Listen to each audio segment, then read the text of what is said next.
What's up guys, it's Phil, and today we are going to build a Chevron barn door.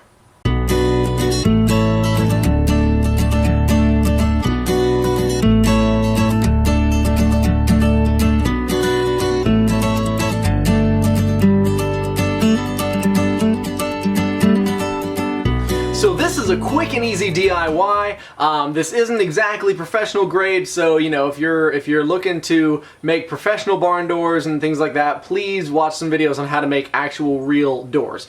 But for the DIY person at home, someone that wants something great just to go in front of like a bathroom door replacement or do one of these Pinterest projects that you've seen, this is an awesome project that can be done for under $350. So let's get started. Let's talk tools. So the first tool you're going to need is a table saw. Now if you don't have a table saw, or if it's too expensive, or just, you know, something that you don't have access to, that's fine. All we're really going to be cutting on that table saw is going to be our main sheet of plywood. So you can actually have the guys at the home store where you purchase your plywood, usually they can cut it on site. Have it cut to the dimensions that you need, and then you don't even need the table saw. Number two, we're going to need a chop saw, specifically a miter saw. Now, it's not super specific that it's like a beveled miter saw or any of that crazy stuff, just a saw that can do a 45-degree angle cut. And that's most of the chop saws out there. Obviously, we're going to need a drill and driver. You're not going to really be able to do a woodworking project without those, so go ahead and pick you up a set. Hopefully you've already got a set, and if not, why are you even here? The last thing we're going to need for this specific project is, in fact, a nail gun. Now, I use a 18 gauge, 18 volt by Ryobi. So you can check out the link in the description. I'll have some Amazon links there. You can definitely get one of those. I would recommend that one just because it's easy to handle and move around, and mine has been working for years and rarely ever misfires or has any problems. Plus, then you don't need the compressor and all that much more expensive stuff. Obviously, we're going to need some brad nails, so go ahead and pick up some 1 inch or 1 1/4 inch brad nails, but definitely don't go any longer, because when we're knocking those into the wood, you don't want them coming out the back. Also pick up some wood glue. May not need a gallon, but you're probably going to need more than just one single bottle for this particular project. You're going to want to go ahead and grab the stain of your choice, and also some polyurethane, or whatever finish you want to use on this project. Lastly, you're going to want to go ahead and order your hardware. Now, with that hardware, you can get it on Amazon. I've got some links to, you know, some decent companies that I've used in the past that are now available on Amazon. You can also go to a couple of different online companies, or even just your home store may have them if you're looking for a 6-foot length. They tend to not get too crazy with their sizes there, so if a 6-foot standard door and standard track is going to work for you, great, pick it up at your home store. If not, then you might want to order it online and have it expedited and shipped to you. A couple other smaller things you might need. A carpenter's square is going to be awesome for this. The bigger the better. A straight edge is going to be crucial. You're definitely going to have one of those. Depending on how you'd like to apply the glue, either a squeegee or a small paintbrush roller. Of course, a pen or pencil, preferably a pencil. And for installation, we're going to need some ratchet sets and some drill bits. So, pretty standard drill bit kit is going to have a bunch of different sizes, but most likely you're going to need a 5/8 and probably a 1/2 inch drill bit. Wood putty is good to use for this project if you want to fill in the gaps. If you don't, go ahead and just leave them as they are. But if you do want to fill in the gaps, I would recommend a water-based wood putty because it's easy cleanup. Or if you really want to go crazy with it, you can pick up some Bondo wood putty. It is a 2-part mixer, but it holds really strong and it's really hard.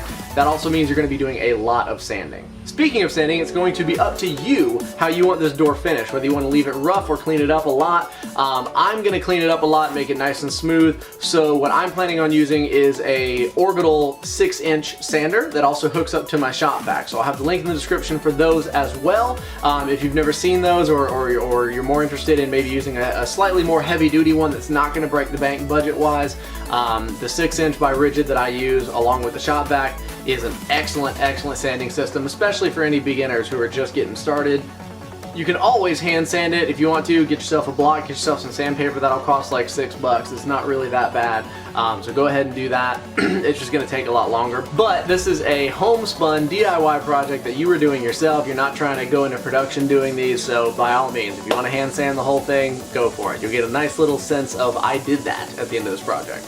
And that really should be it, so let's talk lumber. So the first thing you're going to need is one sheet of high-grade plywood. Now, I like to pick up either the birch or the maple that are typically available at your home stores, but you can also get red oak. I do not recommend you go with the sand ply. I know you'd be tempted to save the $10 or $15, but it is garbage. When you go to put a finish on it, it's gonna fur up, it's gonna get really nasty, you're gonna spend a lot more time sanding than you really want. Trust me, just spend the money. Get birch, get maple, get whatever's, you know, that middle of the road. It's probably going to cost you between $48 and $60 depending on where you live for that sheet of plywood.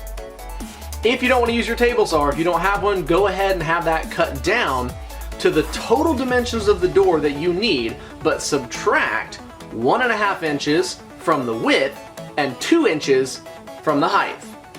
Pretty simple. So if you have an 86 by 36 door, you're going to want to cut 34.5 by 84. Remember that, have the guys at the home store cut it, and then that step of this project is already done. The next thing you're going to want to do is figure out how many 1x6 boards you're going to get for the face of this project. Now, the way that I did this is by taking my overall size, which is going to be 86, divide it by 5.5. Now, that's not going to work out perfectly because we're doing chevrons, but when I buy the 8-foot lengths, I know I'm going to have a little bit of scrap left over, and that's okay. Even tilted at 45 degrees, these things are still going to have a lot of full boards and a lot of like half cut off scrap pieces that we're only going to be using small bits for. Do your math, divide your total height by 5.5, and that's how many 1x6s you need. For an 86-inch door, I'm going to need roughly 15.5 boards. That may be true, that may not be true. I'm not entirely sure, so I'm going to go ahead and get 16 boards and just see where I end up in the end. You're also going to need to pick up some 1x2s. Now, I highly recommend that you get some premium or select pine 1x2s because those are going to be the straightest and the cleanest and also the strongest because they don't have knots and whatnot in them. It's also a slightly different species. I'm not sure which species your home store carries, but it is a much higher, much better quality wood. It's also about twice the price. So when getting your 1x6s, go with common boards if you want to, that's fine. For the 1x2s that are going to be framing this door, absolutely go ahead and get yourself some nice select or premium pine with clear grain. Spend a little bit extra money. It's going to keep your door straight and it's going to be much, much more worth it in the end. So you're going to want to pick up 3 of those that are 8 foot long, 1 for each side and 1 for the top and bottom. And that's going to be pretty much it because we're doing chevrons on the front of this door, so you don't have to worry about having top and bottom pieces and all that jazz. So if you guys are ready to go, I'm ready to go. Let's get started on this project.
Now, if you want your chevron to be center on the door, here's what you have to do. For starters, this is why it's good to have a carpenter's square, because you can go ahead and mark exactly where 45 is going to be. On this particular piece, we simply need to find the middle to begin with. Now, my door is 28.5 side to side across this middle, and half of 28 is 14, half of half is a quarter, so 14 1/4 is my middle point for my door. So right there is the middle of my door. Now here's the goofy math part. Instead of just doing a 45-degree angle directly off the center, like this, so I know that my boards across the front are going to be 5.5 inches, okay? Now, each board is going to have to be placed in a chevron pattern. So to start the chevron, I want to find the center of the board. So the center of 5.5 is 2 3/4. So I'm going to mark this board at 2 3/4. Now what this does is this allows me to figure out exactly where the center of each board needs to go. So if I want my chevrons on center, I'm going to line up this center mark I just made on my board with the center line that I have going down my door. So for example, this is where the corner of the first board is going to be. If I do the same thing, the next board is going to continue this way, and so on and so forth. So each board is going to start with the centers here, and they'll cut down the door this way and this way. So now all we have to do is start cutting. Now to make this work, the simplest thing to do is to just take your first board, mark it in the very center, and center it on that line, and center it at a 45-degree angle. Once that board is in place, assuming all the rest of the boards are nice and straight, everything else is going to fit the way that you want it to, and I'll show you how to do that in just a minute. One extremely important note before we get started is that every single board needs to be glued to the plywood with the grain facing down. If you do it this way and the boards start to cup, and they will if you're using cheap common boards, it's going to pull completely off the door and cause cracks. This is going to cause the wood to cup this way, which is going to allow it to add a little bit more pressure directly onto the door instead of pulling away from the door. So make sure that you orient every single one of your boards with the curve of the grain facing down.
So if this is your first time doing herringbone, there's a really good chance that from where we started at the top and everything was perfectly square to where we are now at the bottom, you're off square by a couple of degrees. Don't freak out at this point.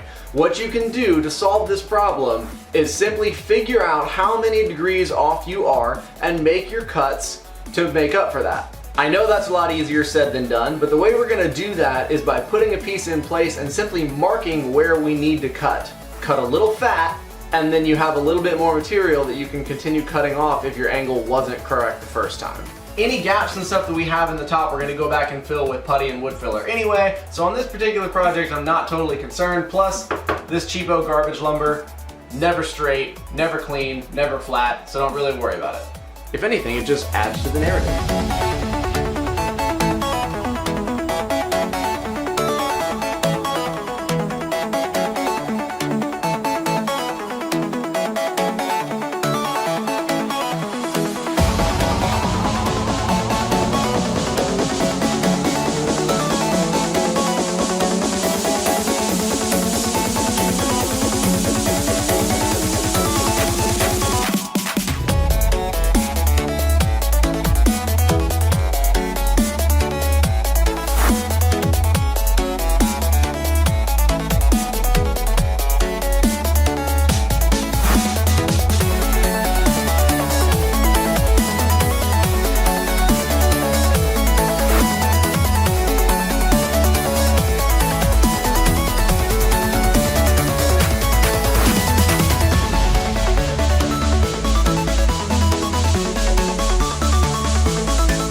So now it's time to finish your door. Now I'm choosing to spray mine. I'm going to use a HVLP sprayer, but obviously if you don't have a compressor and all that kind of system, that's not really something you can do.